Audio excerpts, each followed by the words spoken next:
Hi everyone, I'm really excited to talk to you about using offline apps to improve accessibility, and being offline and being able to continue working without connectivity is just, it's so important. It's more than being not having connection. It's more than being the only person in the office who hasn't seen Stranger Things, or not having Facebook on your phone, or not being able to post your pictures onto Instagram. A lack of internet access, if you think about it, it can become a real issue in someone's life, and we have the technology. We can help, and that's what this talk is going to be about. So, my name is Carmen. You can find me on Twitter. I blog about connectivity a lot, so check that out, and that's probably enough about me. I'm actually kind of boring. So can you raise your hand if you've been online today? Yeah, I kind of thought so. It's unfair because this is a dev conference, but it's true. It's not just technology. It's every industry, finance, healthcare, any industry you can think of. And just to make my point a little bit more, were you online this weekend? Can you raise your hand? Literally everybody. So I point this out because I just want to show how ingrained that constant connectivity has become in all of our lives. And it's pretty amazing because what it's given us is this access to collaboration, which has improved like everything on that list. And that internet connection is what we have to thank for it. We can communicate across the country, across the world. You can do it on video, on text, over the phone, however you want, really. And that's let us make really massive strides. For example, in healthcare, nurses can communicate with doctors simultaneously. Educational resources are always at our fingertips, even in our pocket. And just an anecdote from my own life, I used to be a nurse's aide. And when I was doing that work, smartphones were really picking up in popularity. The doctors had them for a while, but the nurses were starting to have them too, and you could really see this shift in the way the doctors and the nurses would communicate. And there was one specific occasion where we had a patient who was ill with what we thought was probably pneumonia, and in a nursing home setting, you don't have the same access to medications that you do in the hospital, or the same access to hospitalists, doctors on call. And unfortunately, this particular patient's doctor was out of town. But the nurse was able to text the doctor the symptoms. The doctor agreed and went ahead and emailed an order for an x-ray. It confirmed, yeah, she did have pneumonia. The doctor then emailed a prescription to the pharmacy, and the patient got the medicine she needed in a day. And this was all done while the doctor was out of town, all pretty much from his phone. And to be honest, this really wasn't an uncommon occurrence at the time. And I tell you all that to say just how really amazing the progress that we've made, that just a few years before that, this lady would have had to, waited through the weekend, maybe waited longer, maybe been sent out to the emergency room. Like, it really improved her outcome. And it's all really great. But it does come at a price, and I think we all know home internet is not super cheap. It runs in the United States anywhere from $50 to excess of $200 a month, plus a modem, plus a router, plus a computer, and that's all in addition to your cell phone, which can double the cost. So I want to ask you, if you aren't online, where are you? Can you search for work? Can you keep up with current events in the news, or look at your financial data and see your bank balance? Communicate with your family or keep up with school? Largely without access, the answer to these is no. And we talked about cell phones, and we can't really talk about the web without cell phones because we're pretty much carrying it around in our pocket. And cell phones can help bridge the gap, mobile apps specifically, can help bridge the gap between access and none if you have a smartphone and if you have data. And that's where things get a little bit dicey. So really quickly, I want to take an aside and talk about the difference between a lack of access and inconsistent access.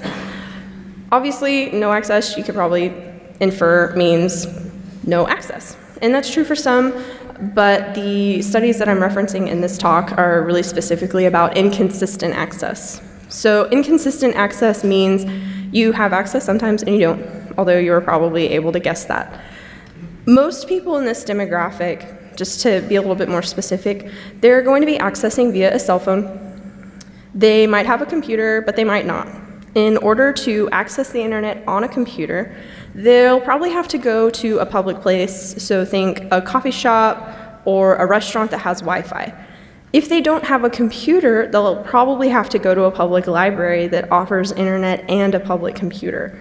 So all of this requires going to another location and even finding the location in order to use the internet, which, if we stop to think, how can you find anything without the internet?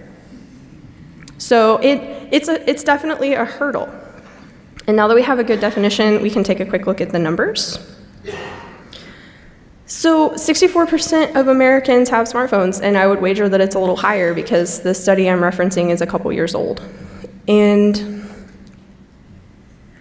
the smartphones were a driving force of the story I was telling you before, and they're a lot more than that. They're a connection to the outside world. And I said before, we're carrying the web around in our pocket, and smartphones are just so ubiquitous. It seems like everybody has one, and I bet everybody does, yeah? I'm not seeing as many hands as I really expect. Okay, so as the next few slides are going to show, this is a lot of people's only consistent internet access. Of the more than half of us who have smartphones, many are smartphone dependent, which means they don't have access outside of their smartphones. So 12% are smartphone dependent, which is about 40 million people. So that's 40 million people dependent completely upon their phones for what most of us would consider kind of basic necessities at this point, like checking your bank balance, or even one of the most common uses for cell phones for people who are smartphone dependent was researching a health issue. So that's, to me, that was really crazy. It's just not something that would occur to me, but I also have consistent access. So, taking a closer look, we can find that there's a couple of different qualifications for what is smartphone dependence. One of the qualifications is limited opportunities for access outside of the smartphone. So again, this means that they don't have access to public places like coffee shops or restaurants or libraries where there's Wi-Fi or a public computer. And so they're left using their phone for searches most of us might want to use a computer for. So that's about 30 million people who maybe live too far or can't get where they need to go to get access to the internet. Another qualification is not having internet within your home. So that's about 20 million smartphone-dependent individuals not having internet at home, but maybe they have access to a public space. And then the last qualification is both. So these people are lacking both internet at their home and also access to a public space because maybe they can't get there. So that's about 14 million people who are pretty much completely reliant on a smartphone to get them the basic information they need to get through the day. At this point, you might be wondering about who are these smartphone-dependent individuals, and the greatest predictor of having internet is income. That might not come as a huge surprise because, like we talked about already, it costs money. And when we look at the other factors, it makes a lot of sense because a lot of these factors are overlapping. It's pretty well known if you're younger, you tend to make less money. And there's a well-documented wage gap for underrepresented minorities. So again, these are overlapping issues, but the number one predictor is income. And as we saw before, cell phones can help bridge the gap, but is it enough? Relying on smartphones to bridge the gap between access and none is maybe ill-advised because we're seeing a majority of smartphone-dependent people losing access because of cost or they hit a data cap. And so when this happens, they can't communicate with the outside world anymore. Literally, it's like they're on an island. They can't search for work, they can't research health issues, they can't look at their bank balance, educational, going to school, they can't do any of that. And the irony of the story that I was telling you before was that the patient, so because of the technology we had at the time, she was able to get the medication she needed very quickly, and it really improved her outcome.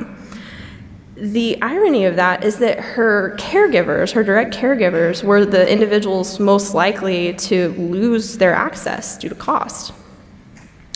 And so when I say her direct caregivers, think nurse aides and kitchen staff, and actually even some of the nurses.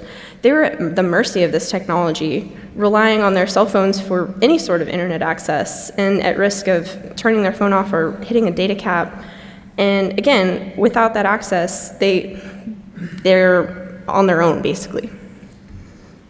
So what does this mean for us? And I can tell you what really stood out to me when I was doing this research, it wasn't the fact that access is tenuous and based on whether or not you can afford it. What really stuck out to me is this talk we hear a lot about opportunities, especially in the tech pipeline, getting more people into the tech pipeline. When we look at these numbers, and a lot of times these are the people that are most likely to be losing access. And it's really difficult to imagine opportunities within tech or not within tech, any kind of opportunities, when people don't have access to the web. So again, thinking back to the story I was telling you before, for those direct caregivers, the nurse aides and the med aides, there aren't many opportunities beyond that. They all require more training. And that is going to require the internet, if nothing else, just to find where you need to go. So again, what can we do? People who are already in tech, what can we do? And the answer is we can take what we're already writing and port it into an offline desktop app, or we can turn it into a hybrid mobile app. And we can make our products more accessible to people who need them. So if you haven't heard of Electron, it is just a 10,000-foot view. It lets you take your web app and serve it from your user's hard drive. And so basically, if we think of the internet as a middleman, we're cutting out the middleman. So we can also use other tooling. It's based on the Chromium web browser, so if you're familiar with Chrome, this will look really familiar to you. And we can use the same tooling to check for, the same tooling available in Chrome to check for an internet connection. If they don't have an internet connection, we can stop running AJAX calls and we can start saving data locally. And even further than that, we can bundle databases into our Electron apps, into our desktop apps, to forego AJAX calls altogether. And actually, there's a tutorial on this afternoon from Bradley Holt about syncing offline apps with PouchDB, I think. And it's going to be really awesome, and you guys should definitely go. So hybrid apps are probably going to be how we reach people who are smartphone dependent, right? Because they have the smartphone, but they don't have the internet access. So we can use the same methodology when we're designing these hybrid mobile apps. We can use the same apps we've already written and put them on mobile. And again, it's the same methodology, checking for that network connection, and specifically only running updates when we're connected on Wi-Fi, if that's something your app can do. And I say that because it's really important to be careful and considerate about how we're accessing the data that our app needs. Because if we have a user who's working with a data cap, we don't want our app being the one using up most or all of their data. So we can use local storage, we can put more of the data into the app and make smaller apps, make more of them, which will keep our file sizes of our apps reasonable because we are talking about a phone. It's going to have limited storage. Keep those file sizes reasonable and give them the content that the user needs. I can tell you from my own experience that it is really, really hard to learn to code when you don't have internet access. I would have loved to have had an offline version of Stack Overflow when I was first learning programming. It's rough. So offline docs are really important. If you haven't seen it, the offline Electron API docs are really amazing. It's complete and it's thorough and it's running in production because it's running on your computer, and so you can open up the console and take a look at it, and it's just really great. And it is a good example, but can you tell me, do you like writing documentation? I think my hand's the only one up. So it's hard writing documentation, right? It's even more difficult when I'm saying, hey, make a whole new app to contain them. But the truth is, it doesn't have to be so fancy. If you're having to choose between thorough and complete or whole new app to contain them, go for thorough and complete every time. It doesn't have to be its own app. It can be a matter of just taking your documentation and putting it into a Word doc, and then people can download it. It could be a PDF, really anything that your user can keep locally on their machine so that when they're not having access, they can get to it. Because everybody in this room at one point or another is going to lose access. It doesn't have to be because of finances. It can be just because your router went out and the repair person can't get there until Monday. It could be because you're in an airplane. It could be anything. Everybody will lose access at one point or another. And so I think it's very compelling that we can help people who don't have consistent access, but the great thing about implementing these is it'll help a lot more than just that. So, some apps, it's true, are not going to work in a 100% offline setting, maybe even most apps. Like, for example, news is event-driven, and the healthcare story I told you before, that really required that real-time communication between the nurse and the doctor and the pharmacist. But does this mean that we can't put apps that need that update into an offline app? Not entirely. Again, those methods I was telling you about before, we can handle running on the desktop and fail gracefully when connection is lost, because it will be lost. The most important thing that we want to consider is what's going to happen when we lose connection, but thinking about it before we lose connection. So should our users see an error screen and nothing else?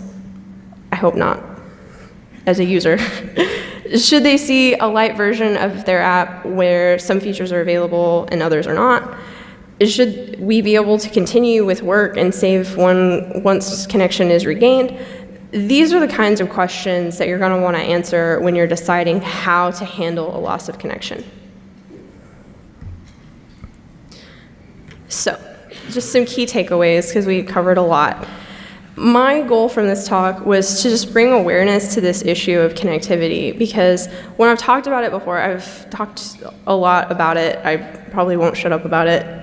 A lot of people are surprised. They don't necessarily realize that access is as tenuous as it is. And then the second goal was to show you that we can use what's already freely available, tech that we're already using, namely JavaScript, to help ease the transition of having a connection and losing it and then coming back again. So I would say the most important thing is just knowing that lack of internet access is a problem, but it is a problem we can help solve. And that is all I have. Thank you.